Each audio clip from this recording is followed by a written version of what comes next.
तो बात हम भारत के रतन अंतिम सफर की ही करेंगे। एनसीपीए हॉल में उनके अंतिम दर्शन की प्रक्रिया लगातार जारी है। पूरे राजकीय सम्मान के साथ में अंतिम विदाई रतन टाटा को दी जा रही है। तमाम क्षेत्र से जुड़े हुए, चाहे राजनीतिक जगत की बात करें, उद्योगपतियों की बात करें, अभिनेताओं की बात करें, वो लगातार पहुंच रहे हैं रतन टाटा को अंतिम विदाई देने के लिए, उनके दर्शन के लिए। ये तस्वीरें आप यहाँ पर देख सकते हैं, मुकेश अंबानी और नीता अंबानी की तस्वीर ये आप यहाँ पर देखिए। तमाम हर क्षेत्र से जुड़े हुए लोग इस वक्त एनसीपीए हॉल में पहुंच रहे हैं उनको अंतिम श्रद्धांजलि देने के लिए। आप साफ तौर पर देख सकते हैं गृह मंत्री अमित शाह जो भारत सरकार की तरफ से यहां पहुंचे हुए हैं अंतिम दर्शन के लिए। तो ये तस्वीर जाहिर हम आपको लगातार यहां पर दिखा रहे हैं कि अब रतन टाटा यादों में ही हैं और तस्वीरें इस वक्त आप साफ तौर पर देख रहे हैं। हर क्षेत्र से जुड़े हुए जो लोग हैं वो पहुंच रहे हैं और विनम्र श्रद्धांजलि वो दे रहे हैं। और इसी के साथ में आपको बता दें कि हमारे साथ डॉक्टर आर.ए. माशेलकर जुड़े हुए हैं। रतन टाटा जी के बेहद करीबी माने जाते हैं। सर, आज का दिन सभी के लिए भावुक करने वाला है। आज का दिन एक ऐसी शख्सियत को याद करने वाला है जिन्होंने अपना पूरा जीवन देश के नाम किया और किस तरीके से देश को और एक आम नागरिक को आगे बढ़ाना है उसके लिए किया है। आप आज क्या कुछ कहेंगे अपने शब्दों में रतन टाटा जी को याद करते हुए? देखिए, रतन टाटा मेरे ख्याल से एक उद्योगपति नहीं थे, एक व्यक्ति जो महान उद्योगपति भी है और महान व्यक्ति भी है वैसे थे। उनके जैसी इंटीग्रिटी, सिंप्लिसिटी, ऑनेस्टी बहुत कम दिखाई देती है। सादगी हो, शालीनता हो, वो मैंने महसूस की है क्योंकि मैंने उनके साथ काम किया है। मैं टाटा मोटर्स के बोर्ड पे था 10 बरस। टाटा एफर्मेटिव एक्शन का प्रोग्राम जो है उसका मैं चेयरमैन रहा हूँ। और ये ऐसा है कि देखिए, टाटा स्कॉलरशिप मुझे मिली जब मैं बहुत गरीब था और शिक्षा छोड़ने वाला था, तब मुझे वो मिली थी। और ऐसा कर्म धर्म संयोग है कि 17 मार्च 2000 को मुझे और रतन टाटा को इकट्ठा पद्म भूषण मिला। यानी कि अगर मुझे सीखने के लिए उनकी मदद नहीं होती तो मैं सीख नहीं पाता।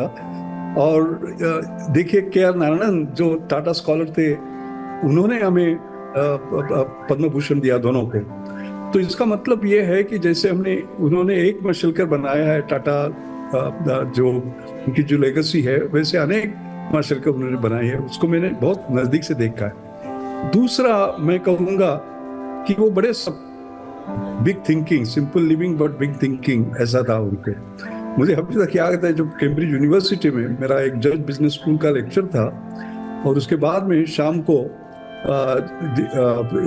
रतन टाटा जी को ऑनरी डॉक्टरेट मिली थी, तो एक पार्टी थी और उसमें मुझे अभी तक याद है कि मेरे साथ वो कैवेंडिश के प्रोफेसर बैठे थे। उनको मैंने याद दिलाया रतन टाटा की और मैंने उंगली ये कही और कहा कि देखिए, इनके पास देखिए, तो ये ब्रिटेन में आज he is the maximum provider of jobs देते हैं ज्यादा से ज्यादा। वो भारतीय है क्योंकि उन्होंने टाटा टेटली टी ली थी, जागवार लैंड रोवर लिया था, कोरस लिया था। तो आप देखिए, सोच सकते हैं कि जिस ब्रिटेन ने हमारे ऊपर इतने राज्य किया, तो वहाँ एक भारतीय ने दिखाया कि हम आपको सबसे ज्यादा जॉब दे सकते। तो उनका विजन बहुत बड़ा था। और तीसरी बात, वो गरीबों की सोचते थे। वो इनोवेशन के बारे में हमेशा सोचते थे, टैलेंट, टेक्नोलॉजी और ट्रस्ट। तो उसमें T in Tata would stand for trust. Bombay house जो था उनका, वो मैं तो कहूँगा वो हाउस ऑफ एथिक्स था।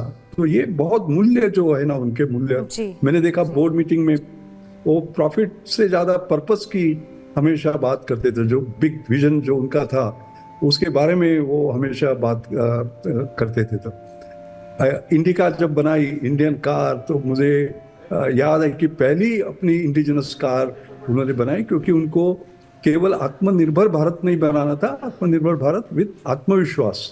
ये जो आत्मविश्वास था कि हम कर सकते हैं, और आप देखिए आज हम लोग कहाँ पहुंच सकते हैं। तो मैं संक्षिप्त में यही कहूँगा कि मेरा बहुत भाग्य रहा है कि उनके साथ काम करने का, उनसे सीखने का। और मैं तो कहूँगा कि वो तो एक व्यक्ति नहीं थे, एक संस्था थे। He was not an individual, he was an institution.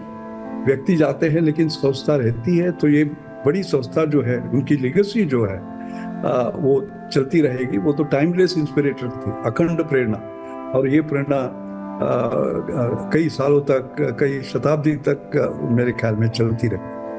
बिल्कुल सर, और इस वजह से एक एरा के एंड की बात कही जा रही है। सर, आप उन्हें करीबी से जानते थे और इस वजह से जो आपने बातें रखी, उन्हें ना सिर्फ एक बिजनेसमैन कहा जाता था बल्कि वो इंडस्ट्रियलिस्ट थे जो गरीबों के बारे में सोचते थे। एक सवाल जब उनसे पूछा गया तो उनसे पूछा गया था कि आपको अगर याद रखा जाए तो कैसे याद रखा जाए, और उन्होंने कहा कि मुझे उस शख्स के तौर पर याद रखा जाए जो बदलाव लेकर आएगा, जो एक डिफरेंस क्रिएट करेगा। उन्होंने कहा था, यही कहा था कि I should be remembered as a person who made a difference. Difference for whom? Difference to the lives of people. हम लोग आज इंडिया एट 75 की बात करते हैं, लेकिन भारत एट 75 भी है जिसके ऊपर हमें ध्यान रखना चाहिए, और उनका हमेशा भारत एट 75 पर ध्यान था। जैसे मैंने कहा कि केवल प्रॉफिट नहीं but purpose. And big purpose क्या होता है कि सर्वसमावेशक हो हम लोग, इंक्लूजन पे उनका ज्यादा ध्यान था। केवल इनोवेशन नहीं, इंक्लूसिव इनोवेशन जो सबकी भलाई करे। बिल्कुल सर, ये तमाम जो यादें हैं वो आपने यहाँ पर साझा की। हमारे साथ जुड़ने के लिए आपका बहुत बहुत शुक्रिया। और अब हम 10 तस्वीरें आपको दिखाते हैं कि किस तरीके से रतन टाटा जी को नमन करने के लिए, अंतिम विदाई देने के लिए ये तमाम जो लोग हैं वो पहुँचे, हर जगत से जुड़े हुए। मंगलम बिरला की तस्वीर आप यहाँ देख रहे हैं। केंद्रीय मंत्री पीयूष गोयल पहुँचे, गृह मंत्री अमित शाह भारत सरकार की ओर से पहुँचे। इसी के साथ शशिकांत दास की तस्वीर आप देख रहे हैं। अंबानी परिवार एक एक करके यहाँ पर पहुँचा रतन टाटा जी को अंतिम विदाई देने के लिए। शरद पवार की तस्वीर आप देख रहे हैं। राज ठाकरे भी पहुंचे, अजीत पवार पहुंचे, और डिप्टी सीएम देवेंद्र फडणवीस भी पहुंचे, एकनाथ शिंदे मुख्यमंत्री भी पहुंचे। कल देर रात अस्पताल में भी डिप्टी सीएम और सीएम महाराष्ट्र के वो पहुंचे हुए थे।